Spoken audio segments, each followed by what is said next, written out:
아저씨, 여긴 아무나 들여올 수 있는 곳이 아닙니다. 도윤이가 뭐 믿고 올라가겠습니까? 저는 이도윤 중사의 삼촌입니다. 오늘 승진 심사가 있다고 해서. 낡은 코트의 사나이. 가을비가 부슬부슬 내리던 그날 아침이었습니다.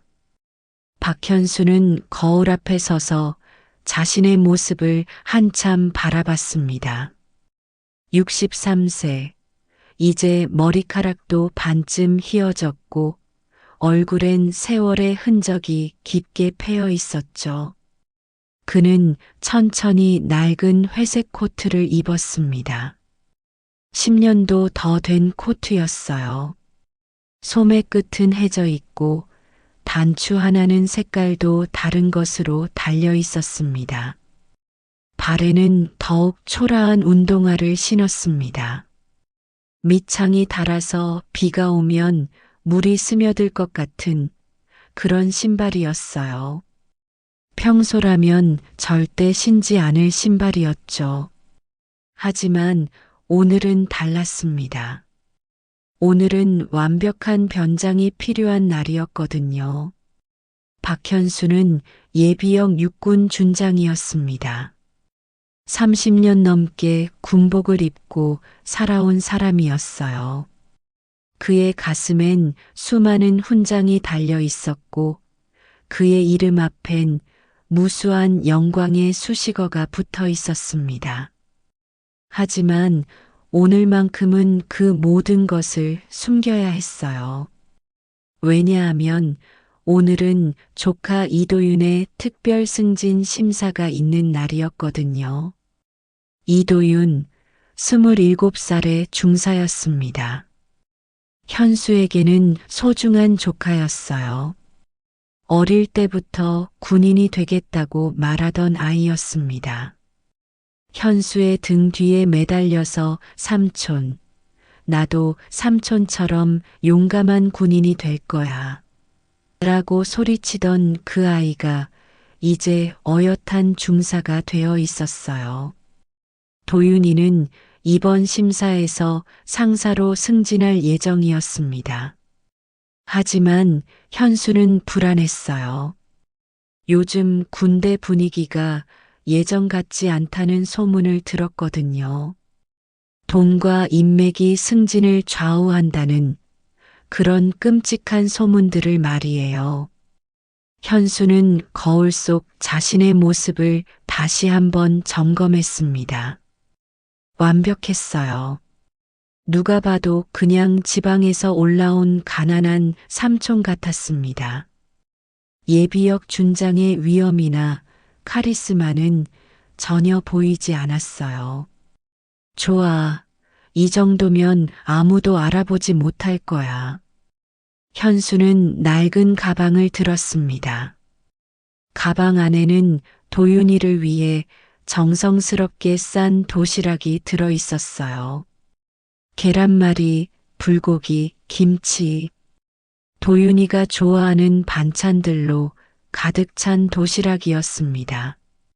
지하철을 타고 부대 근처까지 갔습니다. 현수는 일부러 택시를 타지 않았어요. 지방에서 올라온 가난한 삼촌이라면 지하철을 타는 게 자연스러웠거든요. 부대가 가까워질수록 현수의 마음은 복잡해졌습니다. 이곳은 현수에게도 낯선 곳이 아니었어요. 젊은 시절 그도 이런 부대에서 훈련을 받았고 나중에는 이런 부대를 지휘하기도 했었거든요.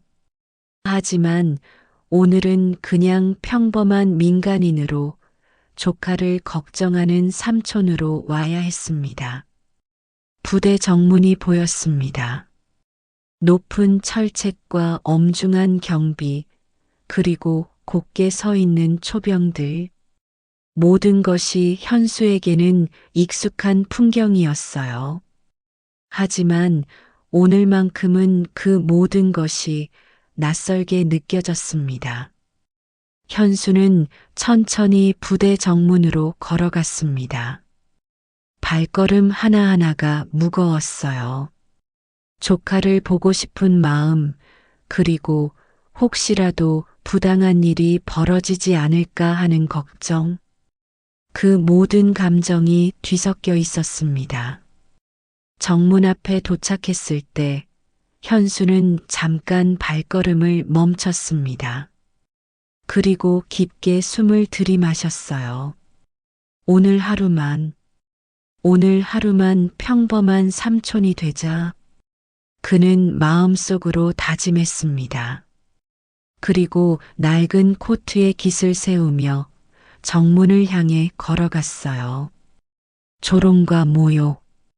정문에 도착한 현수를 제일 먼저 막아선 것은 이등중이었습니다. 키가 크고 잘생긴 젊은 장교였어요. 제복도 빳빳하게 다려져 있고 구두도 번쩍번쩍 광이 났습니다. 하지만 그의 눈에는 오만함이 가득했어요. 어디서 왔습니까? 젊은 중이의 목소리는 차갑고 권위적이었습니다. 현수를 위아래로 훑어보는 시선이 노골적으로 무시하는 듯 했어요. 저는 이도윤 중사의 삼촌입니다. 오늘 승진 심사가 있다고 해서 현수는 최대한 조심스럽게 말했습니다. 목소리에서 가능한 한 위험을 빼고 평범한 시골 삼촌처럼 들리도록 노력했어요. 도윤이요?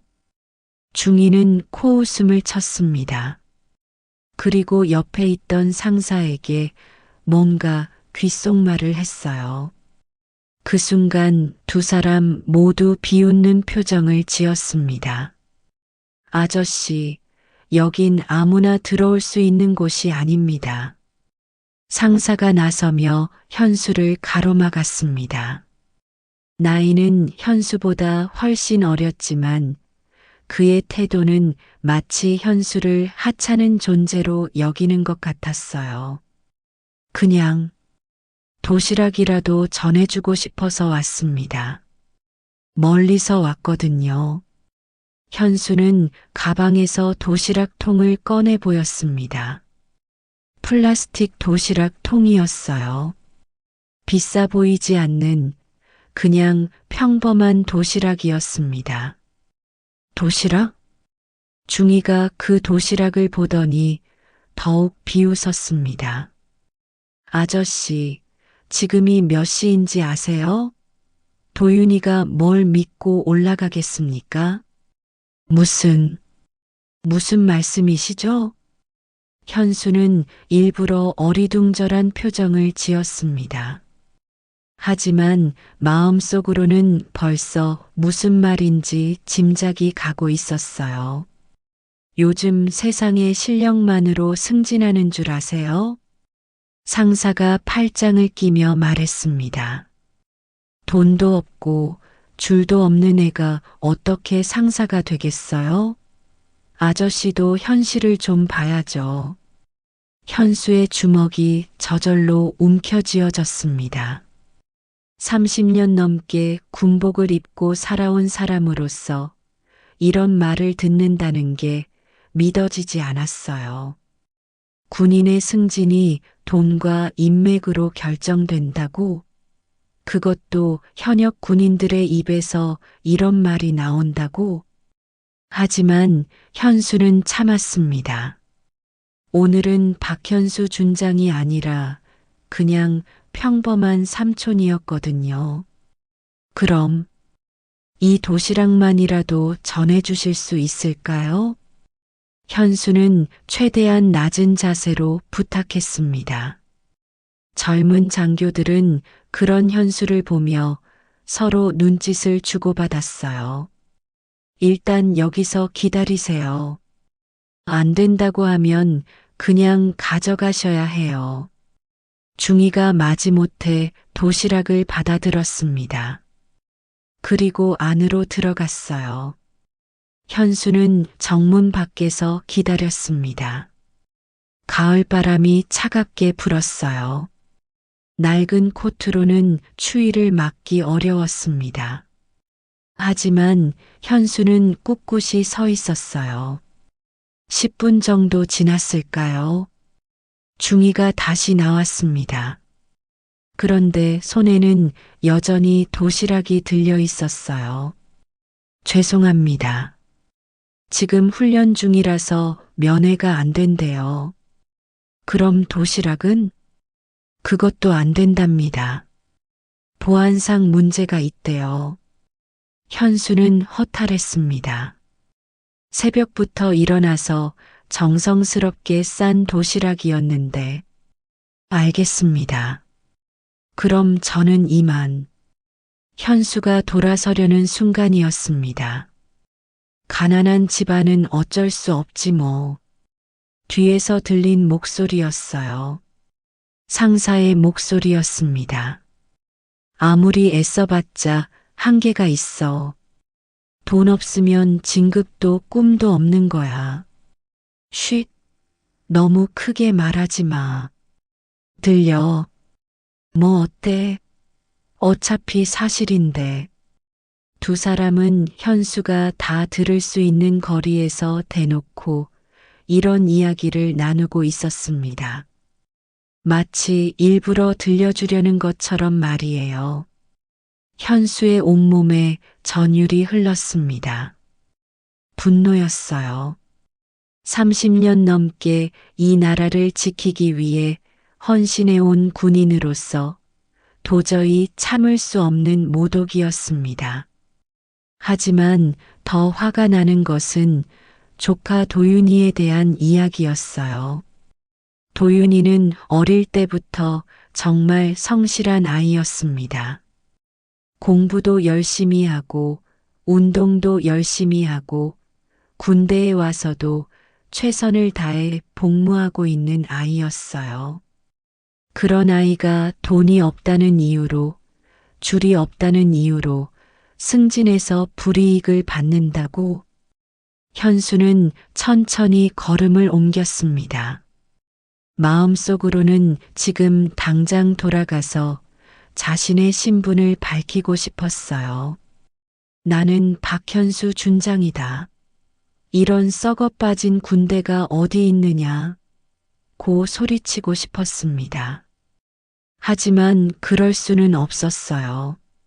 만약 지금 자신의 정체를 밝힌다면 도윤이에게 오히려 해가 될 수도 있었거든요.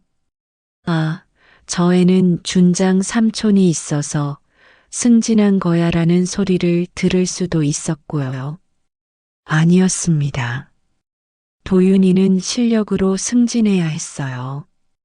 정당하고 공정한 방법으로 말이죠. 현수는 부대에서 조금 떨어진 커피숍에 앉았습니다. 그리고 창 밖으로 보이는 부대를 바라봤어요. 도윤아, 삼촌이 뭔가 해보마. 현수는 조용히 결심했습니다. 오늘 하루 자신이 직접 확인해 보기로 한 거예요. 이 부대에서 정말로 돈과 인맥으로 승진이 결정되는지 아니면 그냥 몇몇 불량 간부들의 개인적인 일탈인지 말이죠. 만약 정말로 부정부패가 만연해 있다면 현수의 눈빛이 차갑게 변했습니다. 그때는 예비역 준장 박현수가 나설 차례였어요.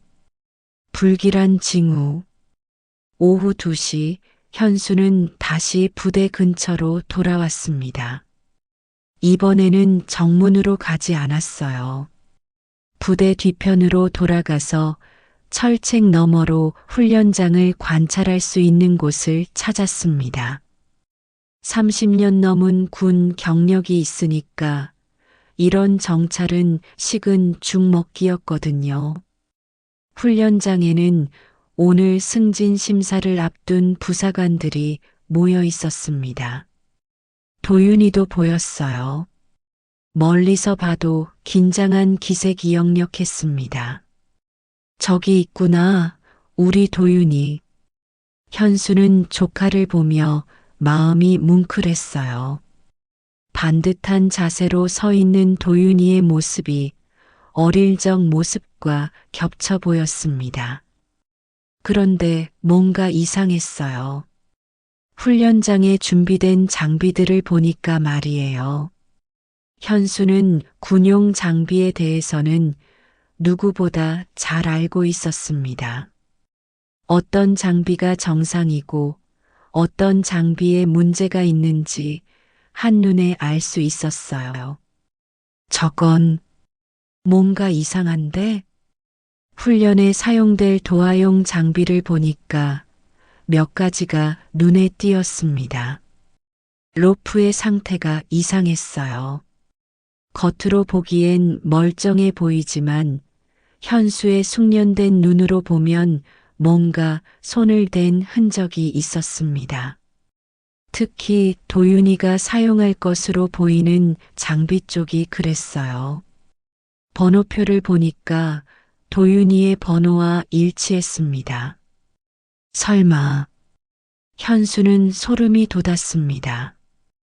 혹시 누군가가 일부러 장비를 조작한 건 아닐까요? 그때였습니다. 훈련장 한쪽에서 수상한 장면을 목격했어요. 몇 명의 간부들이 모여서 뭔가를 주고받고 있었습니다. 거리가 멀어서 정확히 뭔지는 보이지 않았지만 봉투 같은 것을 주고받는 것 같았어요. 현수는 더 가까이 가보고 싶었지만 민간인이 너무 가까이 가면 의심받을 수 있었습니다. 대신 휴대폰을 꺼내서 망원 기능으로 확대해 봤어요. 저건 확실했습니다. 돈봉투였어요. 한 명의 중위가 다른 간부들에게 봉투를 나눠주고 있었습니다. 그리고 뭔가를 지시하고 있는 것 같았어요. 간부들은 고개를 끄덕이며 봉투를 받아 챙겼습니다. 현수는 급히 휴대폰으로 그 장면을 촬영했습니다. 증거로 남겨두기 위해서였어요. 촬영을 마쳤을 때 그 중위가 갑자기 이쪽을 바라봤습니다. 순간 현수와 눈이 마주쳤어요. 들켰나? 하지만 중위는 별다른 반응을 보이지 않았습니다. 그냥 민간인이 훈련을 구경하는 것 정도로 생각한 것 같았어요. 간부들이 흩어진 후 현수는 다시 장비들을 자세히 관찰했습니다. 역시 뭔가 이상했어요. 특히 도하 훈련에 사용될 로프와 안전 장비들이 그랬습니다. 겉으로는 멀쩡해 보이지만 자세히 보면 약한 부분이 있었어요. 마치 일부러 약하게 만든 것처럼 말이죠. 이건 정말 위험해. 현수는 등골이 서늘해졌습니다. 만약 훈련 중에 이 장비가 망가진다면 훈련병들이 다칠 수도 있었어요. 심하면 목숨을 잃을 수도 있었습니다. 그런데 왜 하필 도윤이의 장비가 그런 상태일까요? 현수는 생각해 봤습니다. 아까 정문에서 들은 말들을 떠올려 보니까 어느 정도 짐작이 갔어요. 혹시 도윤이를 제거하려는 건가? 도윤이는 돈도 없고 줄도 없는 부사관이었습니다. 하지만 실력은 뛰어났어요. 만약 이런 아이가 실력만으로 승진한다면 다른 사람들에게 부담이 될 수 있었겠죠. 특히 돈으로 승진하려는 사람들에게는 말이에요. 그래서 아예 제거하려는 건가? 현수는 분노로 온몸이 떨렸습니다. 조카를 해치려 한다는 것도 화가 났지만 그보다 더 화가 나는 것은 이런 일이 군대에서 벌어지고 있다는 사실이었어요. 군인의 생명을 돈 때문에 위험에 빠뜨린다니. 현수는 다시 휴대폰을 꺼냈습니다. 이번에는 조작된 장비들을 자세히 촬영했어요. 나중에 증거로 사용하기 위해서였습니다. 촬영을 마치고 나서 현수는 주변을 더 둘러봤습니다. 혹시 다른 증거가 있을까 해서였어요. 그때 또 다른 장면을 목격했습니다. 한 명의 대위가 훈련장 한쪽에서 전화를 하고 있었어요. 목소리가 크지 않아서 정확한 내용은 들리지 않았지만 뭔가 긴급한 이야기를 하는 것 같았습니다. 현수는 조심스럽게 가까이 다가갔습니다. 네, 알겠습니다. 오늘 반드시 처리하겠습니다. 걱정하지 마세요. 사고처럼 보이게 할 테니까요. 그 애는 원래 실력이 없었던 걸로 하면 됩니다. 현수는 소름이 돋았습니다. 그 애라는 것은 분명히 도윤이를 말하는 것 같았어요. 그리고 사고처럼 보이게 한다는 것은 현수는 급히 녹음 기능을 켰습니다. 하지만 대위는 이미 전화를 끊은 상태였어요. 이제 확실해졌어. 현수는 확신했습니다. 이들이 정말로 도윤이를 해치려 한다는 것을 말이에요. 그런데 문제는 시간이었습니다. 훈련은 이미 시작되고 있었고 도윤이는 곧 위험한 도하 훈련에 참여해야 했어요. 현수는 고민했습니다. 지금 당장 자신의 정체를 밝히고 훈련을 중단시킬까요? 아니면 다른 방법을 찾을까요? 만약 지금 정체를 밝힌다면 도윤이는 안전할 수 있을 거예요. 하지만 그러면 근본적인 문제는 해결되지 않았습니다. 이런 부패한 시스템은 그대로 남아있을 테고 다른 선량한 군인들이 피해를 볼 수도 있었어요. 하지만 도윤이의 안전이 가장 중요했습니다. 현수는 결정했습니다. 일단 도윤이를 구하고 나중에 시스템을 바꾸는 방법을 찾기로 한 거예요. 그는 휴대폰을 꺼내서 부대 본부에 전화를 걸려고 했습니다. 하지만 그때 훈련장에서 호각 소리가 들렸어요. 도하 훈련이 시작된 거였습니다. 안 돼. 현수는 소리쳤습니다. 하지만 훈련장까지는 거리가 너무 멀었어요. 그의 목소리가 들릴 리 없었습니다.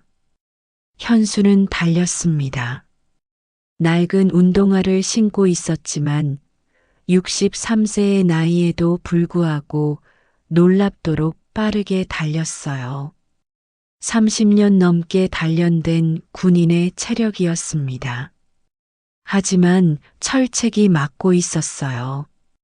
부대 안으로 들어가려면 정문을 통해야 했는데 정문까지 가기에는 시간이 너무 오래 걸렸습니다. 현수는 철책을 바라봤습니다. 옛날 같으면 이 정도 철책은 쉽게 넘을 수 있었어요. 하지만 지금은 63세였고 무엇보다 불법 침입이 될 수 있었습니다. 그런데 조카의 생명이 위험했어요. 현수는 더 이상 망설이지 않았습니다. 위기의 훈련. 훈련장에서는 도하 훈련이 한창이었습니다. 넓은 강을 건너는 훈련이었어요. 부사관들은 하나씩 로프를 이용해서 강을 건너야 했습니다. 평소라면 안전한 훈련이었죠. 하지만 오늘은 달랐어요. 도윤이는 대기줄에서 자신의 차례를 기다리고 있었습니다. 긴장되는 마음을 달래려고 심호흡을 하고 있었어요. 이도윤 중사, 드디어 도윤이의 차례가 왔습니다. 준비됐습니까? 훈련 교관이 물었습니다. 도윤이는 힘차게 대답했어요. 준비됐습니다. 도윤이는 로프를 잡았습니다. 그런데 뭔가 이상한 느낌이 들었어요. 로프가 평소보다 거친 느낌이었습니다. 기분 탓인가? 도윤이는 고개를 저었습니다. 지금은 훈련에 집중해야 할 때였어요. 시작. 호각 소리와 함께 도윤이는 강으로 뛰어들었습니다. 처음에는 괜찮았어요. 로프를 타고 강 위를 순조롭게 건너가고 있었습니다. 다른 부사관들이 지켜보는 가운데 도윤이는 최선을 다해 훈련에 임했어요. 하지만 강의 절반쯤 지났을 때였습니다. 뚝! 이상한 소리가 들렸어요. 로프에서 나는 소리였습니다. 도윤이는 불안해졌습니다. 로프를 만져보니까 한 부분이 풀어지기 시작하고 있었어요. 이상해. 이런 적은 없었는데. 도윤이는 빨리 건너가려고 했습니다. 하지만 그 순간이었어요. 뚝, 뚝. 로프가 계속 끊어지기 시작했습니다. 조금씩, 조금씩 말이에요. 아, 도윤이는 깜짝 놀랐습니다. 로프가 끊어지면 강으로 떨어질 수밖에 없었어요. 강물은 깊었고 가을이라 물도 차가웠습니다. 도윤아, 훈련장에서 다른 부사관들이 소리쳤습니다. 모두들 위험한 상황을 알아챘어요. 교관들도 당황했습니다. 이런 일은 처음이었거든요. 구조 준비. 교관이 소리쳤지만 구조 장비를 준비하기까지는 시간이 걸렸어요. 그 사이에 로프는 계속 끊어지고 있었습니다. 도윤이는 필사적으로 로프를 붙잡고 있었어요. 하지만 힘이 빠져가고 있었습니다. 언제까지 버틸 수 있을지 알 수 없었어요. 도와줘. 도윤이가 도움을 청했습니다. 하지만 강 한가운데 있는 도윤이를 당장 구조할 방법은 없었어요. 그때였습니다. 멈춰. 훈련 중단. 갑자기 훈련장에 큰 목소리가 울려 퍼졌습니다. 모든 사람들이 그 목소리 쪽을 바라봤어요. 낡은 코트를 입은 노인이 철책을 넘어서 훈련장으로 뛰어오고 있었습니다. 저 사람이 누구야? 어떻게 들어온 거지? 부사관들이 웅성거렸습니다. 하지만 노인은 아랑곳하지 않고 계속 뛰어왔어요. 장비가 조작됐다. 로프를 확인해봐. 노인이 소리쳤습니다. 그런데 이상했어요. 목소리에 강한 권위가 담겨 있었습니다. 마치 오랫동안 사람들을 지휘해 온 사람의 목소리 같았어요. 교관들도 당황했습니다. 민간인이 갑자기 나타나서 훈련에 개입하다니. 하지만 그 순간 도윤이의 로프가 더 크게 끊어졌습니다. 아, 도윤이가 강물로 떨어질 뻔했어요. 다행히 마지막 순간에 로프 끝을 붙잡았지만 위험한 상황에는 변함이 없었습니다.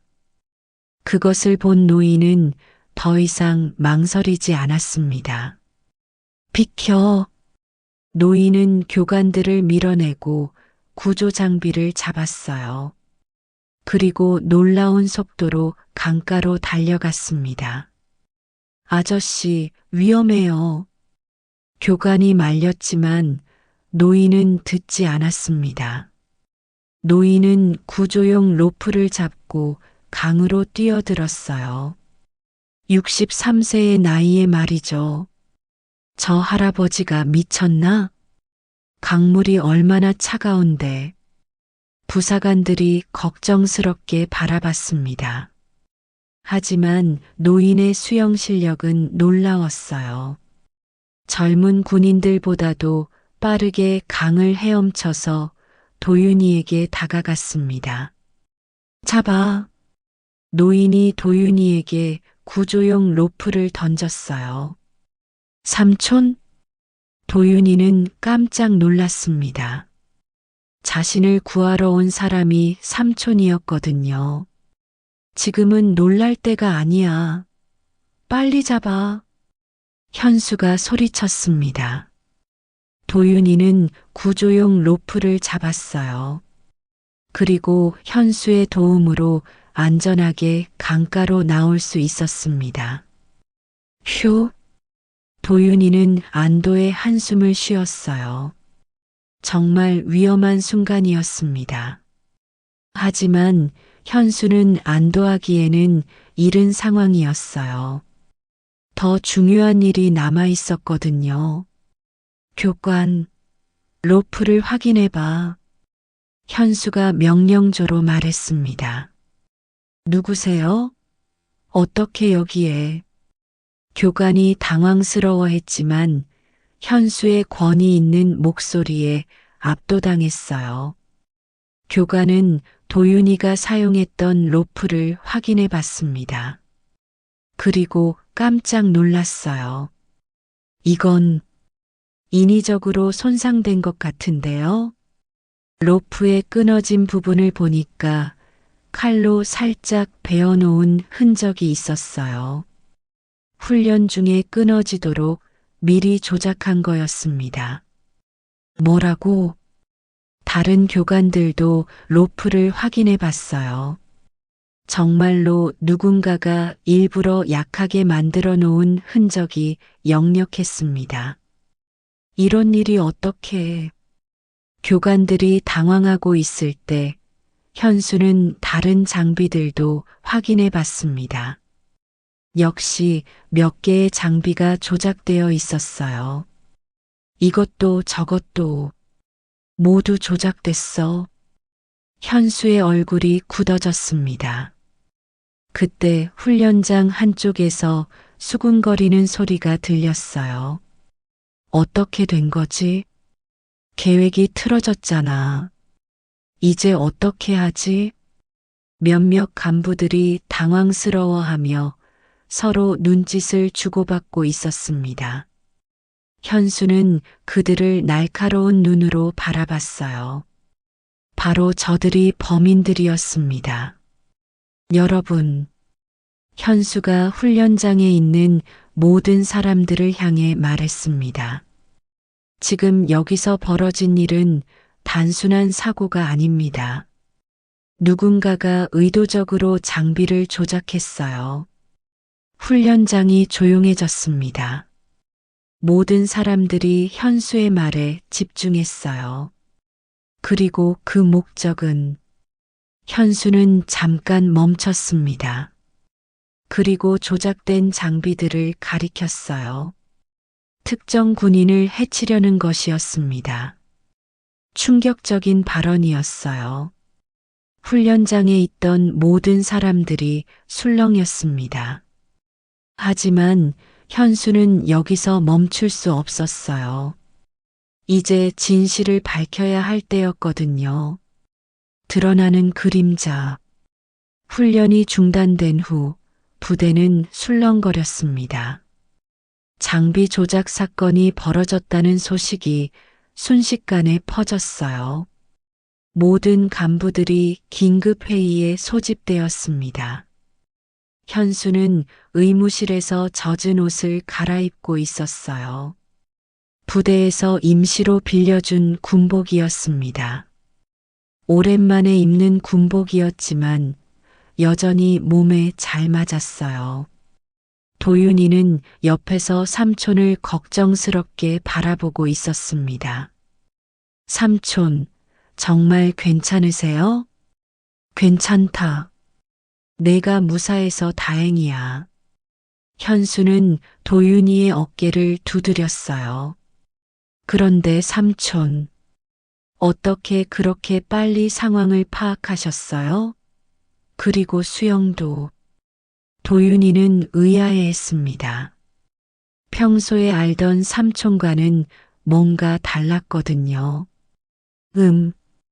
그건 현수가 대답을 망설이고 있을 때 의무실 문이 열렸습니다. 실례합니다. 중령 한 명이 들어왔어요. 부대의 부지휘관이었습니다. 민간인분께서 오늘 큰일을 해주셨다고 들었습니다. 정말 감사합니다. 중령은 정중하게 인사했어요. 아닙니다. 당연한 일을 했을 뿐이에요. 현수는 겸손하게 대답했습니다. 그런데 혹시 성함과 신분을 확인할 수 있을까요? 보고서를 작성해야 해서. 저는 현수가 망설이는 순간이었습니다. 박현수라고 합니다. 박현수?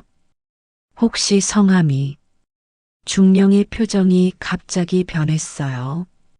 뭔가 기억나는 것 같았습니다. 혹시 예비역이십니까? 네, 그렇습니다. 계급이? 혹시? 중령의 목소리가 떨렸어요. 준장입니다. 순간 의무실이 조용해졌습니다. 중령은 얼굴이 하얗게 질렸어요. 그리고 급히 차렷 자세를 취했습니다. 박현수 준장님, 몰라 뵙고 죄송했습니다. 아니에요. 저는 오늘 그냥 민간인으로 왔으니까요. 현수는 손을 저었지만 중령은 여전히 긴장한 표정이었어요. 도윤이는 깜짝 놀랐습니다. 삼촌이 준장님이셨어요? 미안하다, 도윤아. 숨기고 있었어. 현수는 조카에게 사과했어요. 그럼 오늘 일부러. 그래. 내 승진 심사를 지켜보고 싶어서 왔다가 이런 일을 당하게 된 거야. 도윤이는 복잡한 심정이었어요. 자신의 삼촌이 준장님이었다니. 그때 의무실 밖에서 소란스러운 소리가 들렸습니다. 뭔가 문제가 생긴 것 같은데요? 중령이 걱정스러워했어요. 제가 나가서 확인해 보겠습니다. 현수가 일어났습니다. 아니에요. 제가 괜찮습니다. 어차피 이 일에 제가 개입된 상황이니까요. 현수는 의무실을 나섰어요. 중령과 도윤이도 따라 나왔습니다. 복도에서는 몇몇 간부들이 모여서 긴급하게 대화를 나누고 있었어요. 이번엔 정말 큰일 났어. 그 민간인이 누군지도 모르고. 이제 어떻게 하지? 간부들은 현수를 보자 갑자기 조용해졌어요. 하지만 현수는 그들의 대화를 대부분 들었습니다. 역시 이들이 범인이구나. 현수는 확신했어요. 그때 한 명의 대위가 다른 간부들에게 눈짓을 했습니다. 그리고 모두 다른 곳으로 이동했어요. 현수는 그들을 따라가기로 했습니다. 중령님, 잠깐 실례하겠습니다. 네. 어디 가시는 거예요? 좀 확인하고 싶은 게 있어서요. 현수는 조용히 간부들을 미행했어요. 30년 넘은 군 경력으로 익힌 정찰 기술이었습니다. 간부들은 부대 구석진 곳에 있는 창고로 향했어요. 사람들이 잘 오지 않는 곳이었습니다. 현수는 창고 근처에 숨어서 그들의 대화를 들었어요. 오늘로 끝내라고 했잖아. 한 명의 중위가 화를 내고 있었습니다. 저 녀석이 살아남으면 우리 계획이 무너진다고. 알겠습니다. 다른 방법을 찾아보겠습니다. 대위가 대답했어요. 다른 방법? 이미 장비 조작은 들통났는데 훈련 사고로 위장하는 건 이제 어려워졌으니까 다른 방법을 써야죠. 예를 들어 직접 해치우는 겁니다. 충격적인 말이었어요.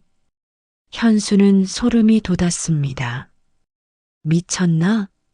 그럼 완전히 살인이잖아. 어차피 우리가 한 일도 살인 미수예요. 지금 와서 무슨. 그렇긴 하지만 간부들이 망설이고 있었어요. 그리고 그 민간인도 문제예요. 너무 많이 알고 있어. 그 사람도. 네. 어떻게 그렇게 빨리 상황을 파악했는지. 보통 사람이 아닌 것 같아요. 그럼 둘 다? 어쩔 수 없죠. 이미 너무 많이 진행된 일이에요. 현수는 휴대폰을 꺼내서 녹음을 시작했어요. 이 대화는 중요한 증거가 될 테니까요. 언제 할 건데? 오늘 밤에요. 이도윤은 야간 훈련이 있을 거고 그 민간인은 부대 근처 숙소에 있을 거예요. 동시에? 네.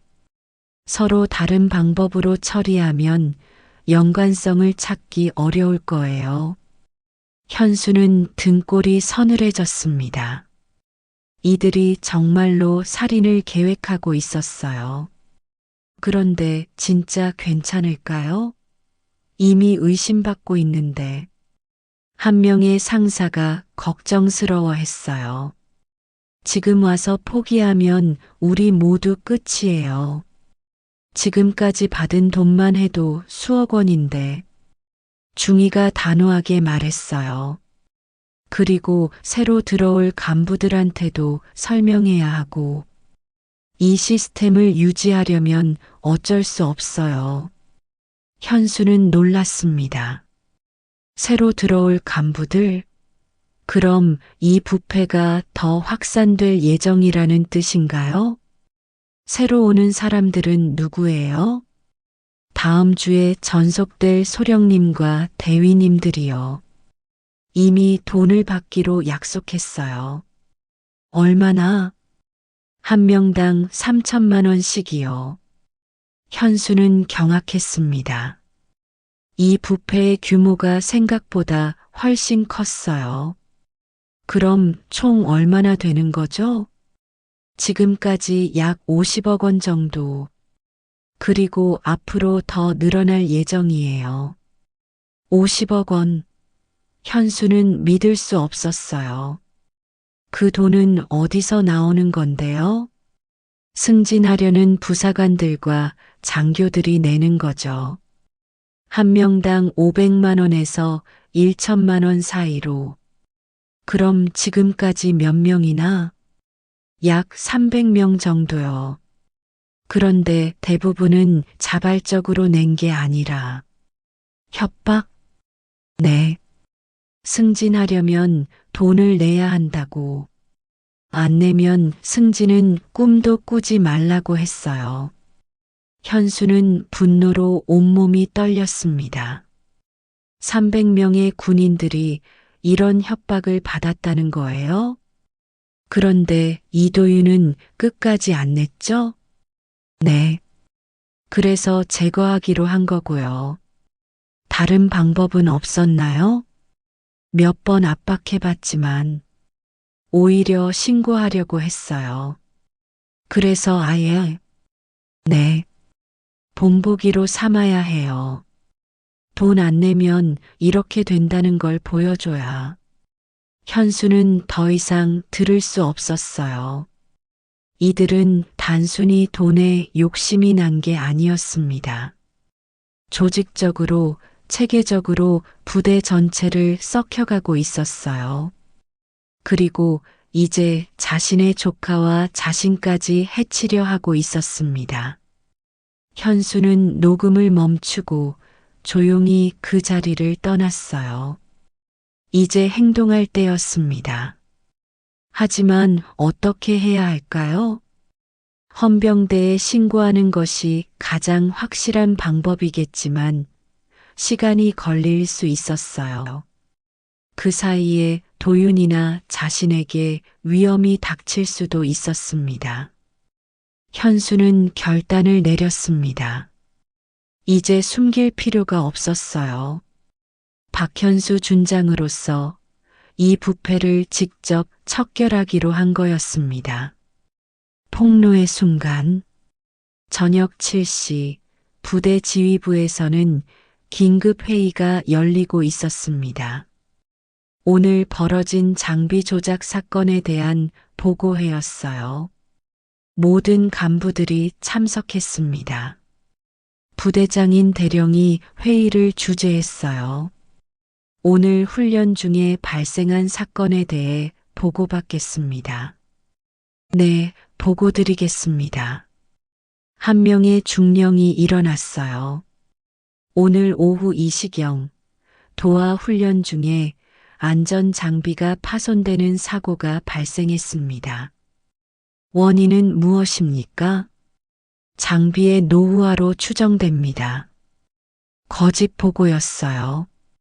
이미 간부들 사이에서 입을 맞춘 것 같았습니다. 그럼 단순 사고였다는 뜻입니까? 네, 그렇습니다. 부대장이 고개를 끄덕였어요. 하지만 그때 회의실 문이 열렸습니다. 잠깐만요. 현수가 들어왔어요. 이번에는 제대로 된 군복을 입고 있었습니다. 누구십니까? 회의 중인데. 부대장이 당황스러워했어요. 박현수 준장입니다. 현수가 자신을 소개했습니다. 순간 회의실이 조용해졌어요. 모든 간부들이 충격을 받았습니다. 준장님? 어떻게 여기에? 부대장이 얼굴이 하얗게 질렸어요. 오늘 일어난 사건의 목격자로서 증언하러 왔습니다. 현수는 당당하게 말했어요. 증언이라고 하시면 오늘 벌어진 일은 단순한 사고가 아닙니다. 현수는 회의실을 둘러봤어요. 몇몇 간부들이 불안해하는 표정을 짓고 있었습니다. 누군가가 의도적으로 장비를 조작했어요. 그게 무슨 말씀입니까? 부대장이 놀라며 물었어요. 현수는 휴대폰을 꺼냈습니다. 제가 직접 촬영한 증거가 있습니다. 현수는 오늘 오후에 찍은 사진들을 보여줬어요.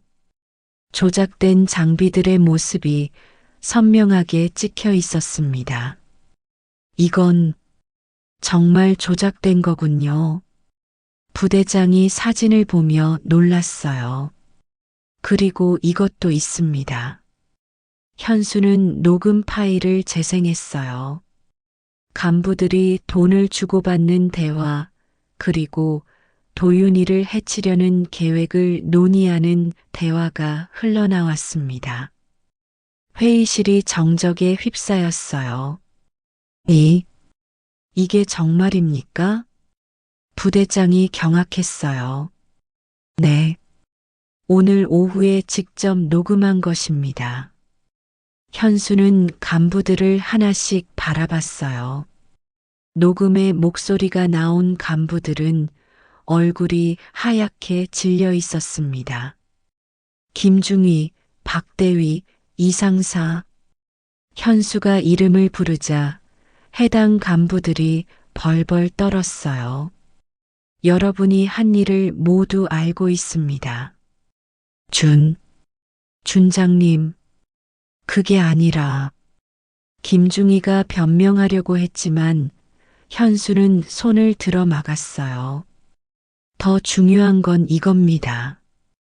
현수는 두 번째 녹음 파일을 재생했어요.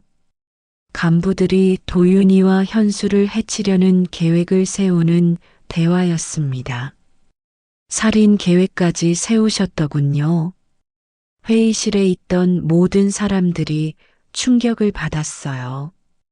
부대장은 말을 잃었습니다. 자신의 부대에서 이런 일이 벌어지고 있었다니. 그리고 이것도 보십시오. 현수는 또 다른 자료를 보여줬어요. 지금까지 이 부대에서 벌어진 부정부패의 규모입니다. 화면에는 현수가 조사한 내용이 정리되어 있었어요. 총 피해액 50억 원, 피해자 300명. 50억 원이라고요? 부대장이 경악했어요. 네. 그리고 이 모든 것이 조직적으로 이루어졌습니다. 현수는 간부들의 조직도를 보여줬어요. 누가 주동자이고 누가 공범이며 누가 피해자인지 명확하게 정리되어 있었습니다. 이런 일이. 부대장은 머리를 감쌌어요. 그때 김중희가 갑자기 일어났습니다. 거짓말입니다. 그런 일은 없었어요. 하지만 현수는 침착했어요. 그럼 이건 어떻게 설명하시겠습니까? 현수는 김중희의 통장 내역을 보여줬어요. 지난 3년 동안 수상한 입금 내역이 가득했습니다. 이건 어떻게? 김중희가 당황했어요. 제가 조사한 겁니다. 여러분의 모든 금융 거래 내역을 말이에요. 현수는 다른 간부들의 자료도 보여줬어요.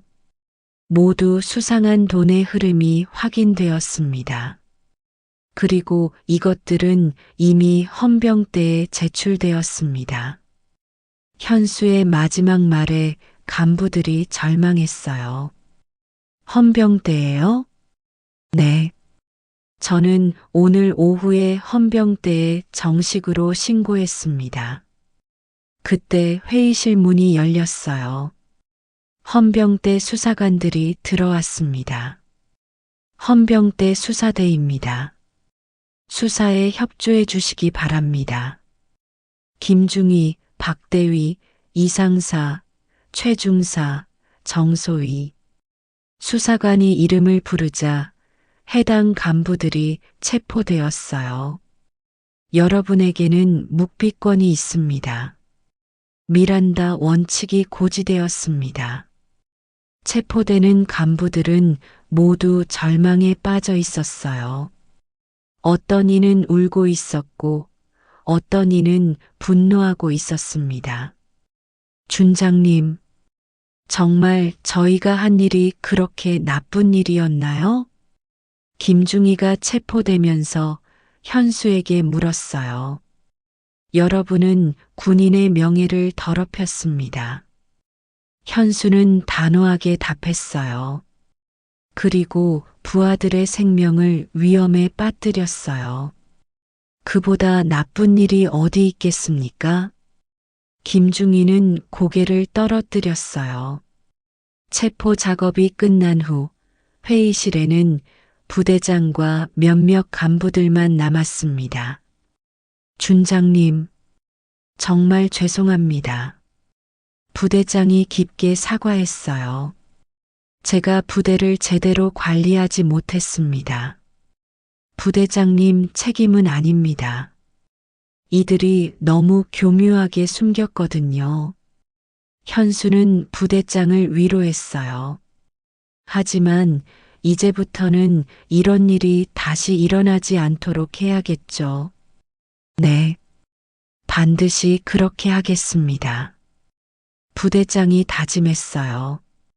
그때 회의실에 도윤이가 들어왔습니다. 삼촌, 아니 준장님. 도윤이는 복잡한 표정으로 현수를 바라봤어요.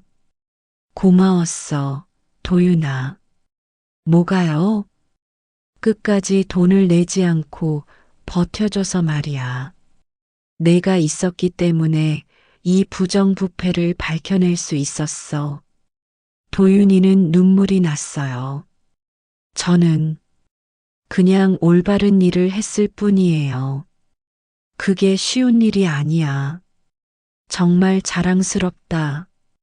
현수는 조카의 어깨를 두드렸어요. 이제 정말로 모든 것이 끝났습니다. 부패한 간부들은 체포되었고 진실이 밝혀졌어요. 하지만 현수는 알고 있었습니다. 이제 시작이라는 것을 말이에요. 부패의 뿌리. 사건이 알려진 후 부대는 완전히 뒤바뀌었습니다. 헌병대 수사가 본격적으로 시작되었고 부대 전체가 수사 대상이 되었어요. 모든 간부와 부사관들이 조사를 받아야 했습니다. 현수는 수사에 적극 협조했어요. 그가 수집한 증거들이 수사의 핵심이 되었습니다. 수사가 진행되면서 놀라운 사실들이 드러났어요. 준장님, 피해자가 생각보다 훨씬 많습니다. 헌병대 수사관이 보고했어요. 얼마나 됩니까? 현재까지 확인된 피해자만 500명이 넘습니다. 500명이요? 현수도 놀랐어요. 처음 추정했던 것보다 훨씬 많은 수였습니다. 그리고 피해액도 100억 원을 넘을 것 같습니다. 100억 원. 현수는 경악했어요. 이 부대뿐만 아니라 다른 부대까지 연결되어 있는 것 같습니다. 다른 부대요?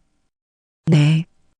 이들이 만든 네트워크가 여러 부대에 퍼져 있었어요. 수사관은 조직도를 보여줬어요. 여러 부대의 간부들이 연결되어 있었습니다. 이건 거대한 조직이군요. 네. 마치 하나의 기업처럼 체계적으로 운영되고 있었습니다. 현수는 놀랐어요. 단순히 한 부대의 문제라고 생각했는데 훨씬 큰 문제였던 거예요. 지금까지 얼마나 많은 사람들이 수사를 받고 있습니까? 현재 구속된 사람이 15명, 조사 중인 사람이 50명 정도입니다.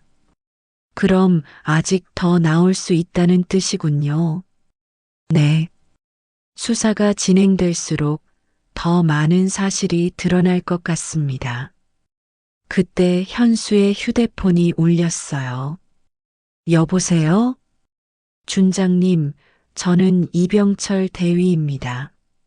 모르는 목소리였어요. 누구시죠? 저는 이 사건의 피해자 중 한 명입니다. 아, 준장님께 직접 이야기하고 싶은 게 있어서 연락드렸습니다. 무엇입니까? 전화로는 어려울 것 같고, 직접 만날 수 있을까요? 현수는 고민했어요. 하지만 피해자의 증언은 중요했습니다. 그럼 내일 오전에 만나죠. 다음 날 아침 현수는 이병철 대위를 만났습니다. 젊은 장교였어요.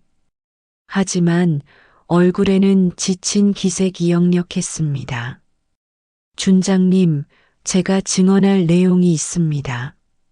말씀해 보세요. 이 대위는 깊게 숨을 들이마셨어요. 3년 전부터였습니다. 저에게도 돈을 내라고 했어요. 얼마를? 처음에는 500만 원이었어요. 소위에서 중위로 진급할 때였습니다. 그래서 내셨습니까? 처음에는 거부했어요. 하지만 이대위의 목소리가 떨렸어요. 하지만 협박을 받았습니다. 돈을 내지 않으면 진급은 물론이고 군 생활 자체를 어렵게 만들겠다고. 구체적으로 어떤 협박이었습니까? 가족들에게도 해를 끼치겠다고 했어요. 제 아내와 아이들까지. 현수는 분노가 치밀었어요. 그래서 결국, 네, 500만 원을 냈습니다. 빚을 내서 말이에요. 그게 끝이었습니까? 아니에요. 중위에서 대위로 진급할 때도 또 1천만 원을 요구했어요. 1천만 원을. 네. 그것도 냈습니다. 이번에는 전세금을 빼서 이대위는 울먹였어요. 그리고 얼마 전에는 소령 진급을 위해 2천만 원을 내라고 했어요. 2천만 원을요? 네.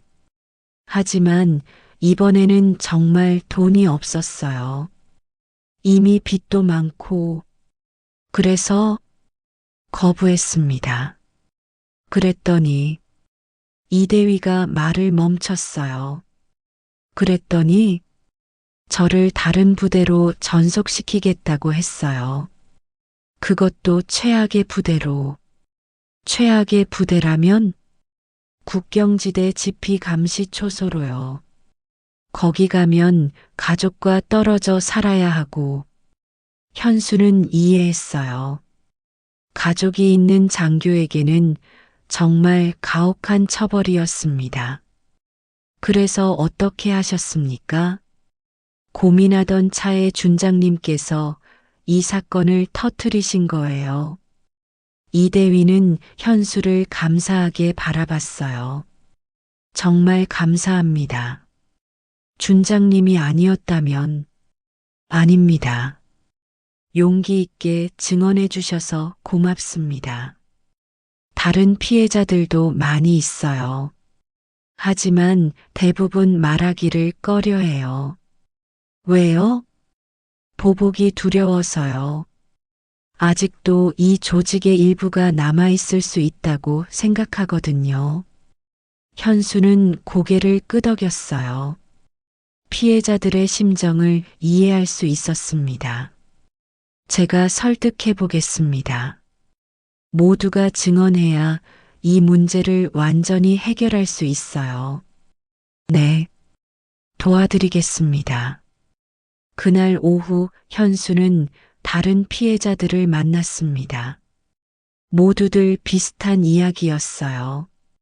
돈을 요구받고 협박을 받고 어쩔 수 없이 돈을 낸 사람들이었습니다. 저는 집을 팔았어요. 한 명의 상사가 말했어요. 상사 진급을 위해 800만 원이 필요했는데 다른 방법이 없었거든요. 저는 아내 몰래 대출을 받았습니다. 다른 부사관이 증언했어요. 지금도 그 빚을 갚고 있어요. 저희 같은 사람이 수백 명이나 됩니다. 모든 피해자들이 같은 말을 했어요. 수백 명의 군인들이 이런 고통을 받았다는 거였습니다. 현수는 마음이 아팠어요. 이들은 모두 성실한 군인들이었습니다. 나라를 지키기 위해 헌신하는 사람들이었어요. 그런 사람들이 돈 때문에 이런 고생을 해야 했다니. 여러분, 이제는 괜찮습니다. 현수가 피해자들에게 말했어요. 이 사건을 통해 모든 것이 바뀔 거예요. 다시는 이런 일이 일어나지 않도록 하겠습니다. 정말 그럴 수 있을까요? 한 명의 피해자가 의심스러워 했어요. 네, 반드시 그렇게 만들겠습니다. 현수는 단호하게 약속했어요. 그날 저녁 현수는 도윤이와 함께 저녁을 먹었습니다. 삼촌, 아니 준장님, 정말 대단하세요. 도윤이가 감탄했어요. 뭐가? 이렇게 큰 문제를 혼자서 해결하시다니. 혼자 한 게 아니야. 너 같은 용기 있는 군인들이 있었기 때문에 가능한 일이었어. 현수는 조카를 격려했어요. 하지만 아직 끝난 게 아니야. 무슨 말씀이세요? 이제 진짜 중요한 일이 남았거든. 도윤이는 궁금해했어요. 뭔데요? 이런 일이 다시 일어나지 않도록 시스템을 바꾸는 거야. 현수는 진지했어요. 단순히 나쁜 사람들을 처벌하는 것만으로는 부족해. 근본적으로 제도를 개선해야 해. 어떻게요? 승진 제도를 완전히 투명하게 만드는 거야. 누구나 공정하게 평가받을 수 있도록 말이야. 도윤이는 고개를 끄덕였어요. 그게 정말 가능할까요? 가능해야만 해. 그래야 우리 군이 진정으로 강해질 수 있어. 현수의 눈빛에는 강한 의지가 담겨 있었어요. 새로운 출발. 사건이 터진 지 2달이 지났습니다.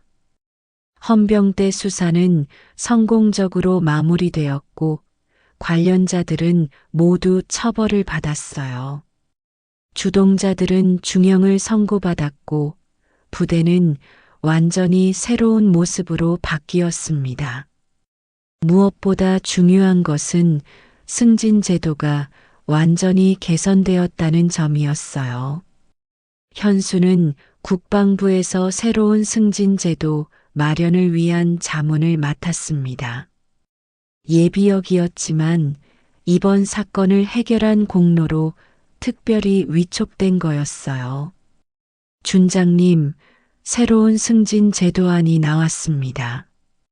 국방부 관계자가 보고했어요. 어떤 내용입니까? 모든 승진 과정을 투명하게 공개하고 외부 감시 기구를 두기로 했습니다. 좋은 방향이군요. 그리고 승진 심사에서 금품 수수나 청탁이 발견되면 즉시 퇴출하는 원 스트라이크 아웃 제도도 도입합니다. 현수는 만족스러워했어요. 이제 정말로 실력만으로 승진할 수 있겠군요. 네.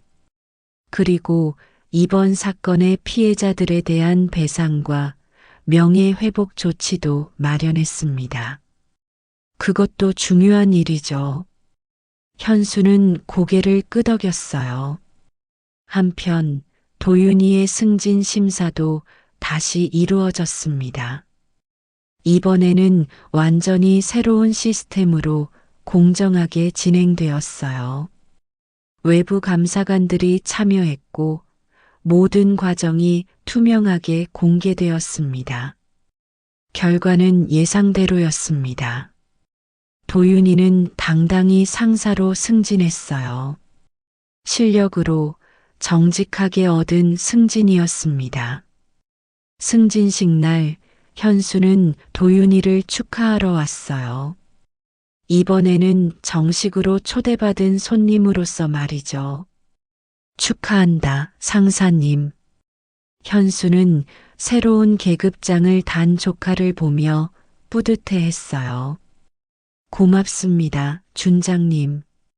도윤이도 감격스러워했어요. 이제 진짜 새로운 시작이야. 네. 정말 떨립니다. 그때 부대장이 다가왔어요.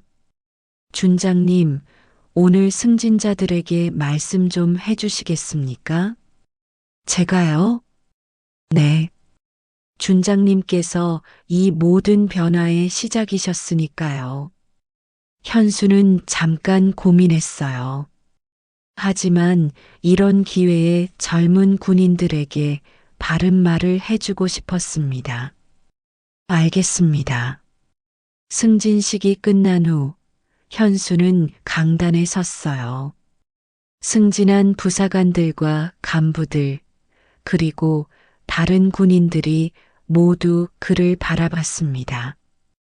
여러분, 축하합니다. 현수가 말문을 열었어요. 오늘 승진하신 분들은 모두 정당한 방법으로, 실력으로 승진하신 분들입니다. 박수가 터졌어요. 하지만 승진이 끝이 아닙니다.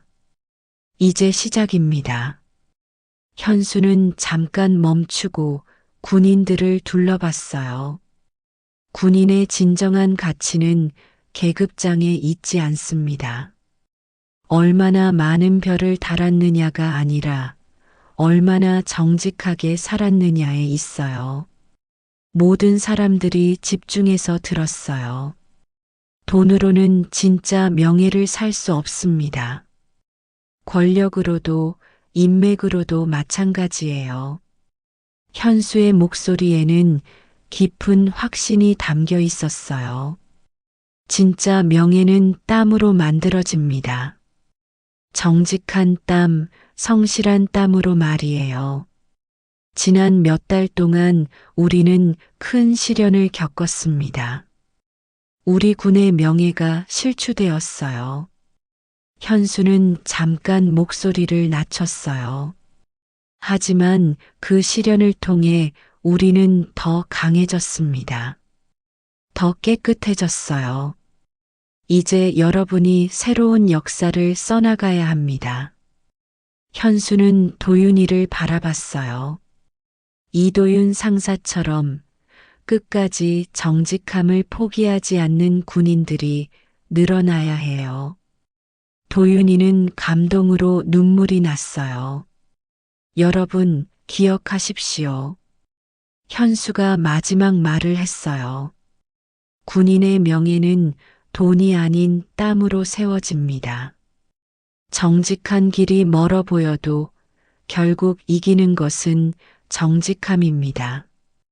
앞으로도 이 원칙을 잊지 마십시오. 정직한 땀만이 진정한 영광을 만든다는 것을 말이에요. 현수의 연설이 끝나자 우렁찬 박수가 터졌어요. 모든 군인들이 감동받았습니다. 특히 젊은 군인들의 눈에는 새로운 다짐이 담겨 있었어요. 연설 후 현수는 부대를 둘러봤습니다. 정문에는 새로운 표어가 걸려 있었어요. 정직한 땀만이 영광을 만든다. 현수가 제안한 표어였습니다. 마음에 드세요? 부대장이 물었어요. 네, 정말 마음에 듭니다. 현수는 만족스러워했어요. 그때 도윤이가 다가왔습니다. 삼촌, 준장님, 뭐야? 정말 고맙습니다. 뭐가? 저를 구해주시고 또 군 전체를 바꿔주셔서요. 도윤이는 진심으로 감사해 했어요. 나는 아무것도 안 했어. 너희들이 정직하게 살았기 때문에 가능한 일이었어. 앞으로도 잘 부탁드립니다. 잘 부탁한다니? 저도 삼촌처럼 정직한 군인이 되고 싶어요. 도윤이의 말에 현수는 뿌듯했어요. 그럼 됐다. 그게 내가 바라던 거야. 해가 저물어 갔습니다. 현수는 부대를 떠나기 전에 마지막으로 그 표어를 바라봤어요. 정직한 땀만이 영광을 만든다. 이 표어가 단순한 구호가 아니라 모든 군인들의 삶의 원칙이 되기를 바랐습니다. 현수는 낡은 코트를 입고 부대를 떠났어요. 오늘은 더 이상 위장할 필요가 없었지만 그냥 편해서 입은 거였습니다. 부대 정문을 나서면서 현수는 뒤돌아봤어요. 깨끗해진 부대, 새로운 희망으로 가득한 군인들, 그리고 정직하게 승진한 조카. 모든 것이 제자리를 찾았습니다. 이제 정말 끝났구나. 현수는 혼자 중얼거렸어요. 하지만 동시에 알고 있었습니다. 이것이 끝이 아니라 새로운 시작이라는 것을 말이에요. 정직한 땀으로 이루어진 새로운 군대의 시작이었습니다. 현수는 만족스러운 미소를 지으며 집으로 향했어요. 그의 뒤로 부대의 새로운 표어가 석양빛에 반짝이고 있었습니다. 정직한 땀만이 영광을 만든다. 이것이 박현수 준장과 이도윤 상사, 그리고 모든 정직한 군인들의 이야기였습니다. 돈과 권력이 아닌 오직 정직과 실력만으로 쌓아 올린 진정한 명예의 이야기였어요. 그리고 이 이야기는 아직 끝나지 않았습니다. 새로운 세대의 군인들이 이 정신을 이어받아 더욱 강하고 깨끗한 군대를 만들어 나갈 테니까요. 정직한 땀의 가치는 영원히 계속될 것입니다.